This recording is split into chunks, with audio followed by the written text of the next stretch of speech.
when you meet a lot of people, opportunity opens up in so many areas, not just in sales, business opportunities, investment opportunities, new friendships. So life is a contact game. How many people you contact, how many people you help, you're going to win. That's just the way it works.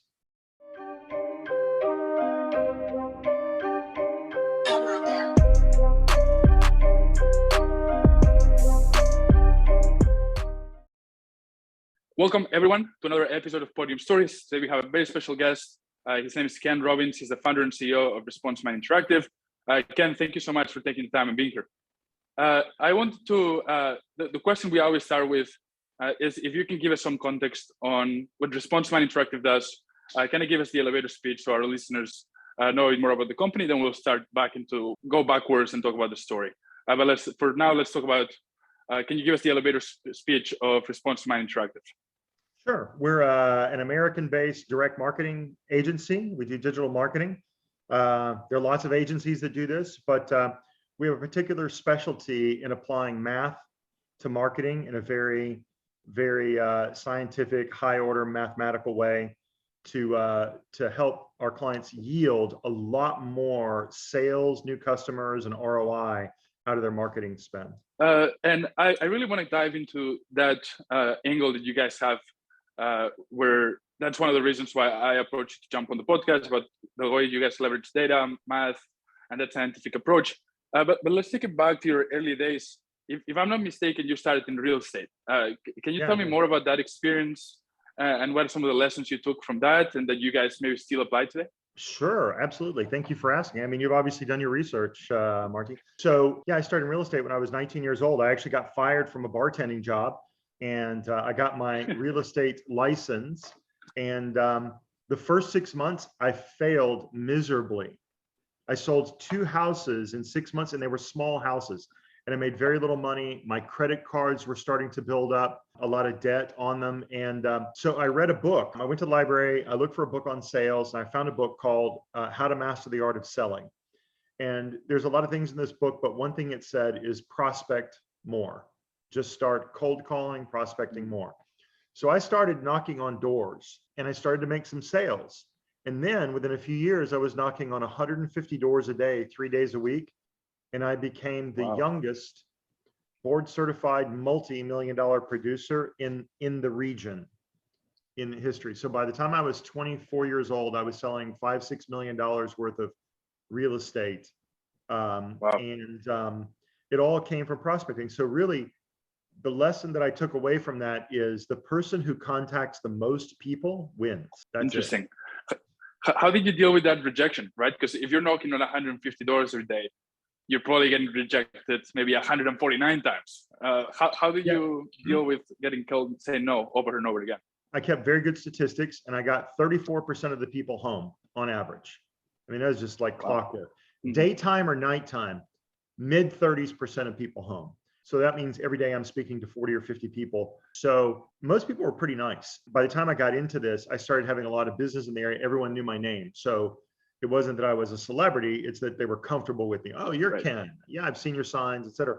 But I was telling a story the other night. The worst incident I ever had was one guy was really, really angry that I knocked on his door. So I knock on his door. He has a screen door, right? Not glass, screen door, and then a hard door. He opens the hard door and he has a pistol on his hip. He's like, who are you? So, well, I'm Ken Robbins. I sell real estate around here.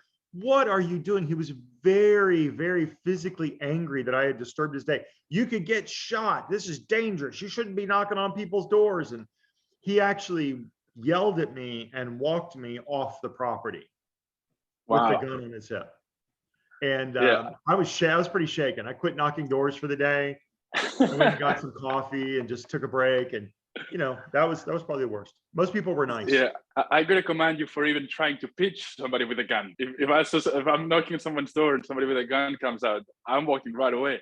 Also, I don't want to know why you got fired from the bartender job. That's something we might discuss off camera. But so you get that experience from real estate, and then I was reading on your website that in 2009, how does that transition towards RMI, right? How do you make the transition from real estate towards more business and starting a company? You're knocking on 150 doors a day. You meet a lot of people. One guy I met owned an ad agency. A few years later, he recruited me out of real estate to come work in his ad agency. And I said, Brent, I don't know anything really about the ad agency business. He said, I can teach you everything about advertising, but I don't know anybody who knocks on that many doors and prospects. You're going to be successful at anything. So he brought me in, and for 3 or 4 years, I worked inside the agency. And then the internet started to come along. And I said, I think we can build a specialty company just around internet marketing and applying direct marketing principles. He said, I'll back you. So he backed me, and he's still a partner today. He's retired, in his 70s, but that's how we got started. And it's like, when you meet a lot of people, opportunity opens up in so many areas, not just in sales, business opportunities, investment opportunities, new friendships. So life is a contact game. How many people you contact, how many people you help, you're going to win. That's just the way it works. I love that. Tell me about the early days. So you decided to kind of branch out from the company that you were recruited to start your own. How are the early days as a founder? Well, it was interesting. I actually took a closet inside of their offices, sort of a big storage closet, and we set up a desk. I had the Wi-Fi and everything. And then I brought on one of their employees. I recruited him from there, Brent Wheeler, who's with me today. He's one of the partners now. And it was tough. We had a couple of clients, small clients, but then I just kept making friends. Like I made friends with vendors. I made friends with a Yahoo vendor, Google vendors, et cetera.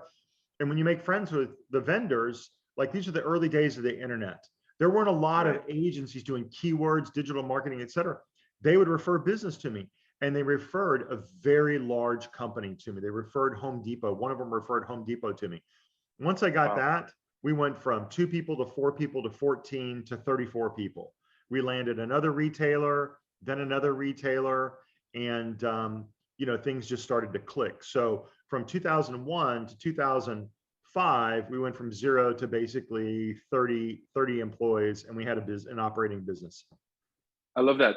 I was reading on your website that in 2009, things kind of take a shift, right? It was reading that you guys, I think, lost a major account, some valuable talent left, and that you said that the agency was kind of suffering a midlife crisis. Can you tell me more about that period of time and kind of what happened there? Yeah, well, one thing I discovered in like working with large companies, you as a business person, me as a business person, we think very logically. I need to do this. I need you to do that. We hire, we want to treat people right, et cetera. But in large companies, there's a lot of bureaucracy, and I noticed a lot of politics and maybe infighting and secrecy. So you're working with one division who has a budget. Don't tell the other division, this is what we're doing. A lot of that kind of stuff. And I thought, this is insane. You're all working to the same goal. You're trying to generate billions of dollars in revenue, and we're here to help. Why are you making me a part of your insanity? So I always thought, I never want that inside my company. Well, by the time I got to 2009, we've got about 50 employees now. Holy cow, I've got that type of insanity. I've got politics. I have some people working harder, much harder than others. I have jealousy. I have compensation issues and frustrations. And more importantly, as you start to scale, right, like you're dealing with clients, in the beginning, I'm dealing with clients. Well, then I've got to stop maybe dealing with clients and hire somebody too. Right. And I didn't do the best job. I started thinking like, we're going to keep these clients forever. And I really don't believe I was providing the best service. We're doing the work, but the clients want more than just their work. They want intimacy. They want you to understand their business. They want you to help them see things they don't see. And so in 2009, we lost 2 clients. I had to lay off 22 people in one day. That was a hard day.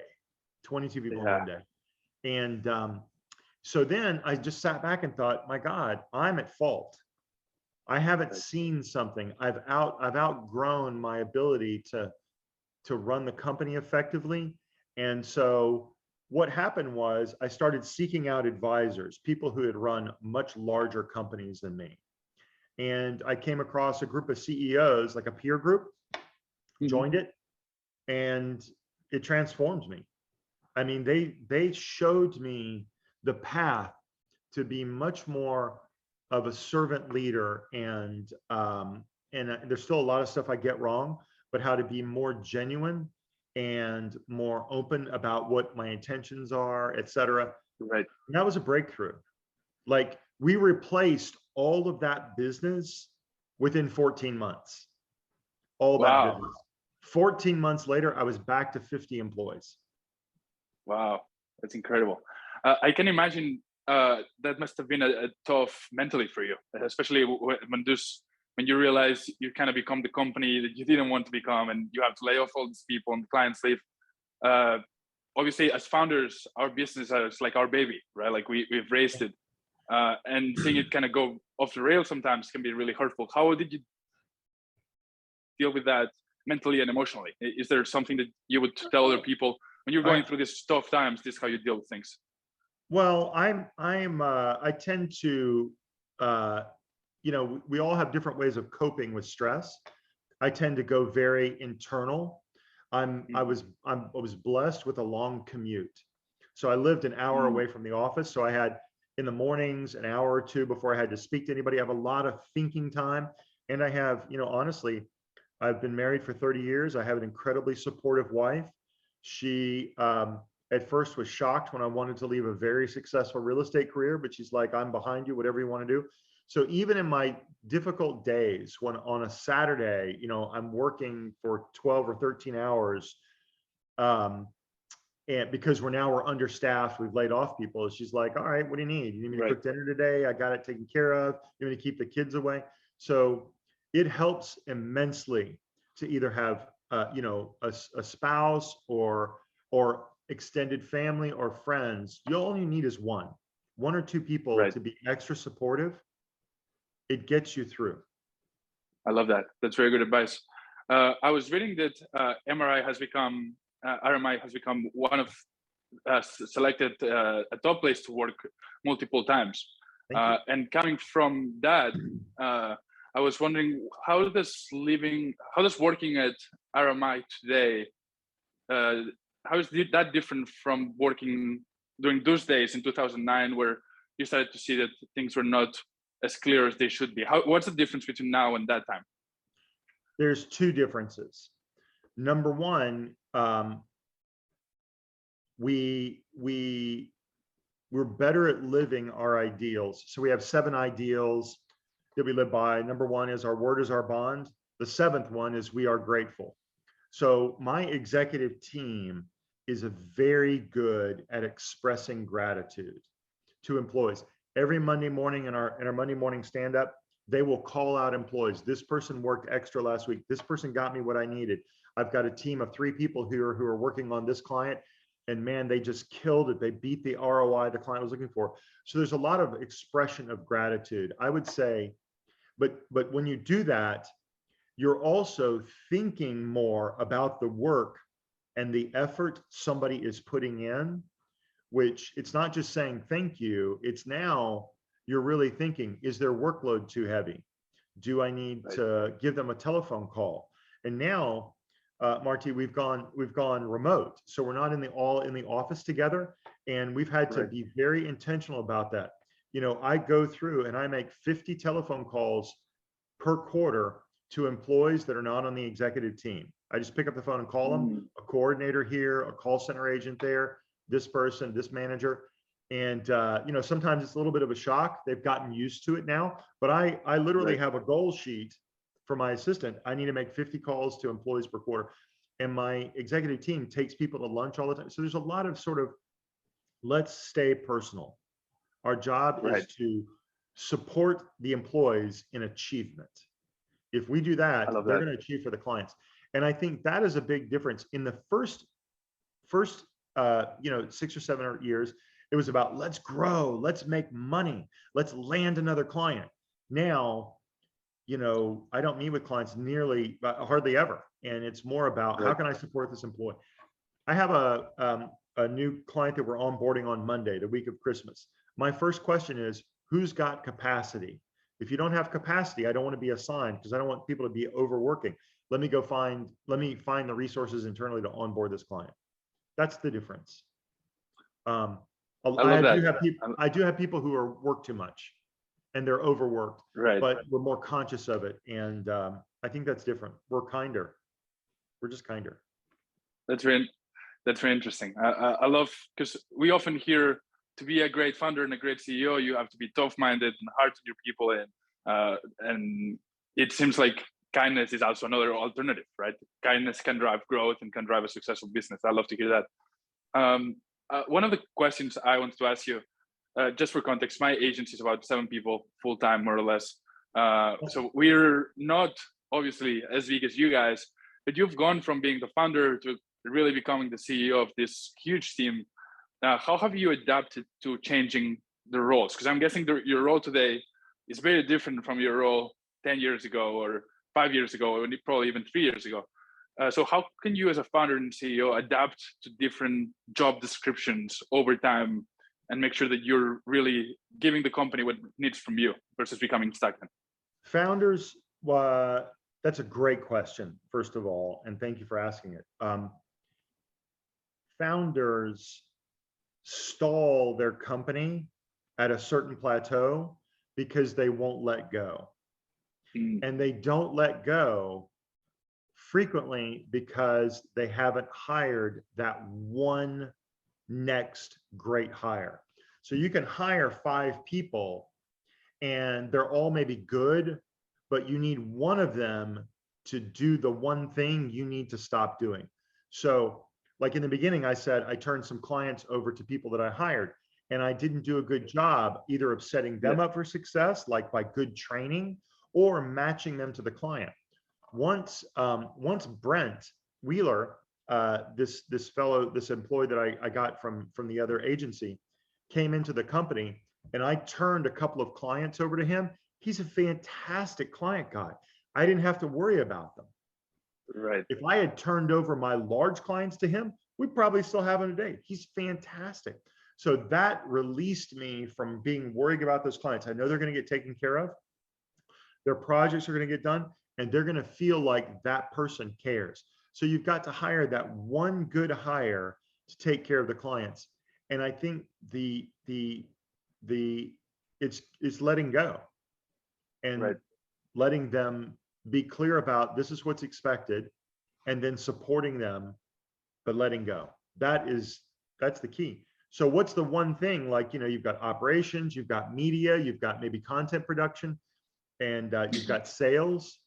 The mistake that everybody makes, even if they can hire a good client person, good production person, good media person, et cetera, with a digital agency, the one thing they fail to do largely is, and it's hard, is to find someone to help with the sales. So even today, I've still got to be involved in sales. There's only a couple of people who can do that in the company because, like you're the founder, people trust you, they want to talk to you. So assigning that is the last thing, and it's the hardest thing to cover for. Does that make sense? Absolutely. And it's very interesting reflecting on my own company, because I always say the biggest mistake I made was kind of trying to control everything and making one bad hire that really set us back. So I want to ask you, how do you find, or what are some of the attributes, or what are some of the things to look for in that great person that you want to hire? How can you identify for it? Is there even a possibility to identify people during the recruitment process that they're going to be that good? There was a great CEO, very famous one here in the US, called Jack Welch, and he ran GE. He hired thousands of executives over his time, and he was on a news program, and he said, I have all the most perfect diagnostics. I have the top recruiters. I have psychologists who help evaluate hires. And he said, I only get it right 50% of the time. It's still a coin flip for him. So I thought, my God, I'll never be like Jack Welch. I don't have those resources, so I'm lucky. But I hire for, are they honest? Do they appear to be honest?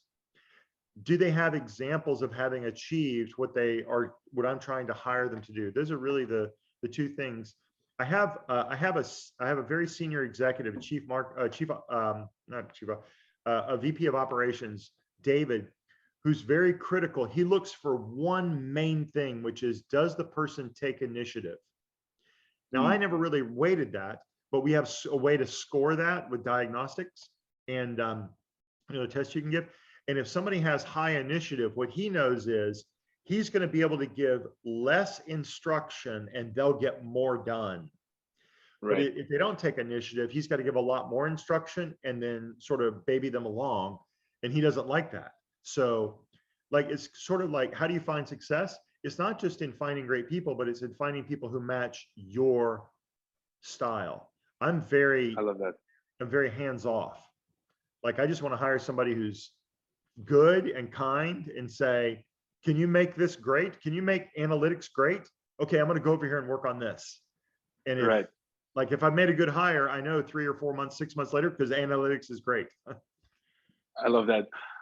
Ken, I don't want to leave the interview. I know we're coming to the end, but without asking you more about the atrmi approach towards math and scientific approach. I know there's a big factor of direct marketing that you guys leverage.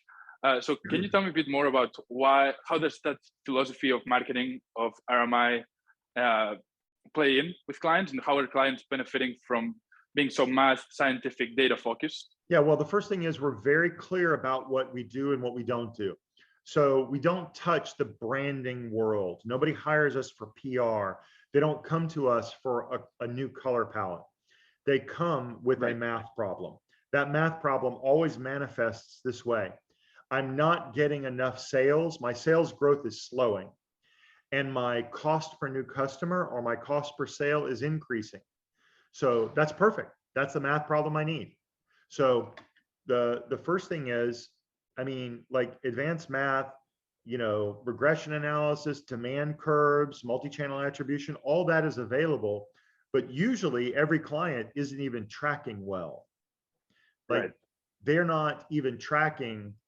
I need to know how many TV commercials you're running and what time they ran, so I can see, is that affecting search volume? If they're not tracking that and can't port that over to me, we're already starting behind. So really the first project is, let's just pressure test. Are you tracking enough stuff? If you've got 60, 70, 80% of your stuff tracked, now we can start thinking about optimizing. So it's measure first and decide later. I tell people I'm largely in the business of knowing which ad didn't work. Like if I know which ad didn't work, I can pull the money from it and move it to something else. We've got, I don't know what the count is, but it's 25 or 30 million keywords under management. We track them all back, at least at the group level, to an ROI. And that's what you got to do. It's tracking. That's the core. The advanced math comes later, and decisioning comes later. I love that. Modeling comes later. Nobody tracks enough. I can imagine. We're on the content side of things, and it's hard enough to track things there, especially with social, etc. So I love how you guys approach it. Ken, I could talk to you for an hour, but I know we're running out of time. One last question we ask all our guests is, well, it's a very selfish question. I'm turning 25 tomorrow. If you were 25, what advice would you give to yourself back then? What would you say to yourself if you could time travel and speak to Ken at 25? Buy more real estate. Interesting. So nothing business related, but buy more real estate. Buy more real estate. Yes, I wish I'd bought more real estate. I was in real estate. Buy more real estate. Right. They're not making any more land. That's fair. I love that. It's a good place to end it. Ken, if for our listeners that want to reach out, maybe learn more about atrmi, where's a good place for them to go? Probably our website, your LinkedIn. Is that correct? Yeah, go to responsemind.com. You can follow me on Twitter at GoodFatROI, which is about marketing direct to consumer health brands. And man, I really appreciate the questions. This is a good interview. Thank you. No, Ken, thank you so much for being here. For our listeners, we'll see you next time.